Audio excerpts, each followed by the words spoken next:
Muy bien. Bueno, pues ante todo agradeceros de corazón, pues bueno, la confianza, no solo ahora y en este acto, sino un poquito, bueno, pues estoy en este cargo, pues porque, bueno, los movimientos sociales han empujado, ¿no? Deciros que ciertamente el sentimiento que más me preside en todos estos días, ya desde que el 1 de noviembre tomé cargo ya un poco de mis funciones, es el sentimiento de vértigo, de sentirme un poquitín abrumado, ¿no? Ante un reto que siempre digo, estos últimos días lo repito mucho, ¿no? Resulta tan desbordante como al mismo tiempo ilusionante y motivador, ¿no? Pero bueno, ante ese vértigo, lo que también insisto es que estoy absolutamente convencido y lo siento así, que no estaré solo. O sea, esto no es labor de Superman que llega y resuelve los problemas de la humanidad, sino que en el fondo pues soy simplemente uno más entre un montón de gente que me colocáis en un momento determinado en un puesto de mayor visibilidad, ¿no? Pero me voy a sentir y me siento muy acompañado pues por los miles y miles de luchadores, de luchadoras por los derechos humanos, de defensores y defensoras de los derechos humanos y de las organizaciones que se articulan, en este caso en la RAD, ¿no? Yo tengo la intención de acabar, de definir, bueno, no acabar, pero sí darle el empujón de los perfiles principales, de planificar mi mandato a lo largo de este mes de noviembre. Así me he comprometido y bueno, pues tengo toda una serie de reuniones programadas, tanto con personas, de los que estéis, muchos de los que, no estáis, de los que estáis ahora aquí, como de instituciones y movimientos sociales. Eh, yo creo que nos enfrentamos a tiempos de profunda crisis mundial que probablemente abran un cambio de época. Cada vez lo dice más gente, pero bueno, yo desde luego llevo diciendo tiempo y ahora cada vez es más evidente. En efecto, yo creo que enfrentamos, y mi mandato se va a inscribir en ese contexto, eh, una triple crisis global que pone, sin duda, en riesgos genera impactos y riesgos muy graves en lo que será o es la aplicación efectiva de los derechos humanos, en particular al agua potable y al saneamiento.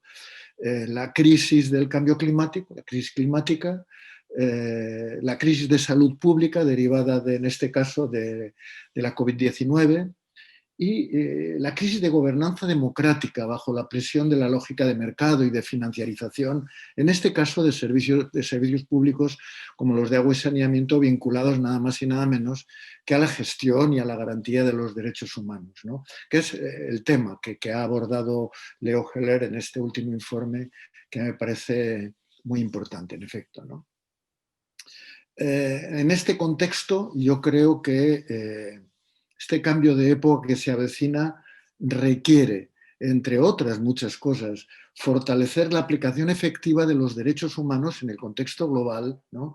Como núcleo esencial de lo que podríamos llamar los valores democráticos a nivel global en el mundo. O sea, yo creo que los derechos humanos pasan a ser no simplemente un reflejo de lo que se consiguió tras las guerras mundiales, ¿no? Sino que pasa a ser el núcleo duro de lo que puede ser una visión democrática del global, ¿no? Eh, Obviamente transversalizar, asumir la perspectiva de género, el gender mainstream que dicen los ingleses, es una clave de ese cambio de época y yo creo que ya poca gente lo duda, ¿no?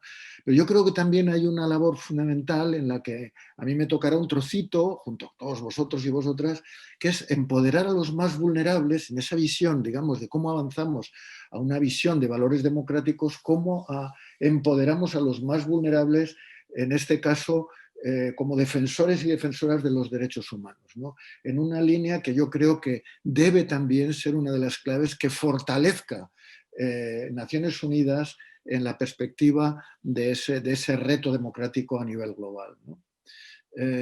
Y por último, una cuestión también general, consideración general, que yo creo que en la que me siento un poco llamado a desarrollar particular atención en el mandato, es entender claramente y saber explicarlo, saber involucrar a todo el mundo en ello, que garantizar el acceso universal al agua potable, el acceso efectivo al agua potable, está indisolublemente unido. No será posible si no avanzamos de forma decidida en la recuperación del buen estado ecológico de nuestros ecosistemas. Es decir, la vinculación de los valores sociales y ambientales en este reto, digamos, en estos retos que se presentan de cambio de época, es absolutamente fundamental. Y el agua es una excelente plataforma pedagógica para entender esa vinculación inexorable entre lo social y lo ambiental, que en este caso se vertebra en ese núcleo duro que son los derechos humanos. No me voy a entretener en los objetivos que he formalizado en mis debates que hice cuando durante este verano, este largo proceso de selección, pues me requerían, ¿no? Desde la comisión de selección que se formó. No os voy a aburrir con eso porque no hay tiempo, ¿no? Pero sí os diré que esta planificación del mandato, ¿no? Y particularmente del primer año, se vertebrará ahora en este primer año en la obligación que cada año hay por parte de los relatores de promover, de hacer, de desarrollar dos grandes informes. En mi caso, prácticamente ya tengo decidido que los dos grandes informes van a ser, que se presentan el uno ante el Consejo, el plenario del Consejo de Derechos Humanos en Ginebra, y el otro ante la Asamblea General de Naciones Unidas en Nueva York. Bueno, el primero para mí va a ser, salvo que me cambiéis la opinión en el tiempo que todavía estoy haciendo consultas, ¿no? Un informe que recogerá la planificación, el perfil de mi mandato y sus objetivos desde la perspectiva de esa triple crisis global, de cambio climático, climática, de salud pública y de gobierno democrático, de crisis democrática, ¿no? El segundo informe temático va a ser sobre los derechos humanos al agua potable y el saneamiento en las comunidades indígenas. Y creo que eso me va a dar ocasión no solo de abordar esa cuestión como uno de los sectores que están todavía, digamos, pendientes de que ahí hagamos foco, ¿no? Porque son de los sectores llevados a una situación de vulnerabilidad más grave, sino porque también ellos, yo creo, intuyo claramente que enfocan, no solo desde sus derechos ancestrales, enfocan las perspectivas de futuro, de esa convergencia inexorable entre lo social y lo ambiental. Yo creo que en ese sentido la vieja sabiduría del pasado, ¿no? De nuestros ancestros, apunta y conecta con las necesidades del siglo XXI, ¿no? Y yo creo que en ese sentido no solo va a ser interesante ese informe que somos capaces de desarrollar para las comunidades indígenas, sino también con esa visión de futuro para el conjunto de la humanidad, ¿no? Luego está el tema de las visitas a los países, no me voy a meter en el tema, pero vamos, estoy aspirando a visitar, ya veremos cómo, porque la COVID ya veremos a ver cómo evoluciona, probablemente Honduras o Perú, en América Latina, y algún país de las zonas de conflicto en la región MENA, el Middle East and North Africa, ¿no? Puede ser el Sáhara, en el conflicto del Sáhara, puede ser Etiopía, en el conflicto que ya emerge de manera muy dramática con Egipto, podría ser obviamente el eterno conflicto de Palestina. En todo caso, en todos los casos eso es muy difícil que me dé la venia y por tanto pues estoy lanzando cables, pero ya veremos. Y luego, una cuestión que para mí es fundamental en el compromiso de lo que me toca, de lo que pueda hacer en estos años, ¿no? En estos 3 años ampliables a 6, ¿no? A mí me gustaría desarrollar un espacio permanente de escucha y diálogo, un doble espacio, que está muy vinculado. Un doble espacio, por un lado, con los movimientos sociales que defienden los derechos humanos, de defensores y defensoras de los derechos humanos, y por otro lado, con los ayuntamientos, una red municipalista de comunicación, ¿no? Porque creo que obviamente mi obligación es discutir y estar en conexión con los gobiernos, con los estados, pero la parte baja del Estado son los ayuntamientos, y los ayuntamientos son los que tienen una relación más directa con la ciudadanía y en este caso además tienen las responsabilidades en muchos casos de ejecutar, de llevar adelante la gestión de los servicios de agua y saneamiento. Luego, por tanto, ahí estoy trabajando, hablando dentro del propio Consejo de Derechos Humanos, porque hay mucho también ya hecho, iniciado. Bueno, por ahí va mi aspiración. Y en el corto plazo deciros que El 19 de noviembre, ya está muy cerquita, está ahí mismo, es el Día Mundial del Saneamiento.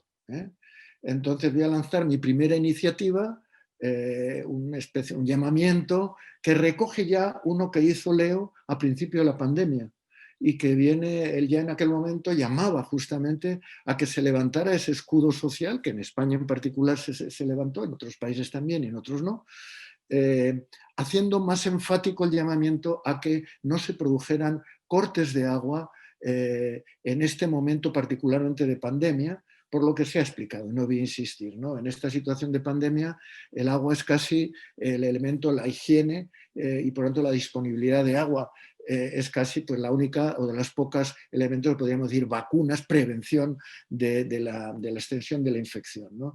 Y entonces es reiterar ese llamamiento. La pandemia, lejos de irse, se ha recrudecido y por tanto es oportuno en este 19N volver a llamar a todos los gobiernos a que se establezcan normas que prohíban los cortes de agua a personas, familias en situación de vulnerabilidad.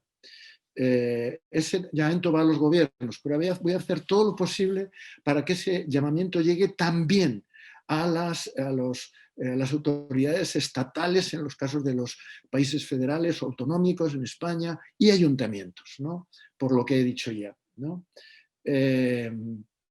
Yo quiero también abrir un buzón permanente que empezaría ahora, pero se abriría de manera permanente para recibir denuncias, quejas e información permanente sobre este tema. Es un tema muy parcial, pero muy significativo. No es el único problema el de los cortes de agua, familias vulnerables, pero creo que es muy concreto y ya he empezado a encomendar trabajo para que en el ámbito de América Latina, por ejemplo, tener en un mucho plazo información lo más exhaustiva posible en este sentido y extender luego esa información a nivel global, ¿no?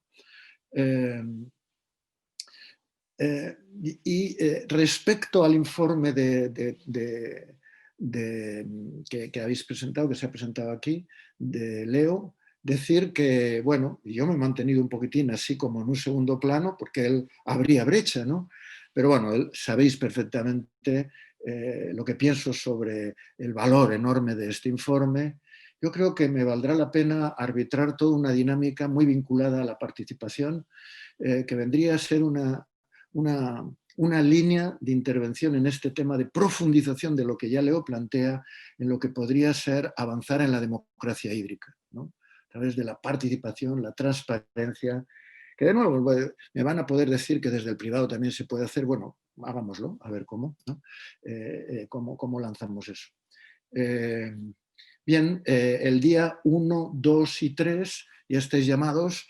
Se organizará 2 y 3 de diciembre justamente unas audiencias públicas, una en español, otra en francés y otras dos en inglés, para colectivos sociales, movimientos sociales, para justamente debatir esa tormenta de ideas que inspiren esos dos primeros informes temáticos que tengo que empezar a trabajar ya, que de hecho ya empiezo, ¿no?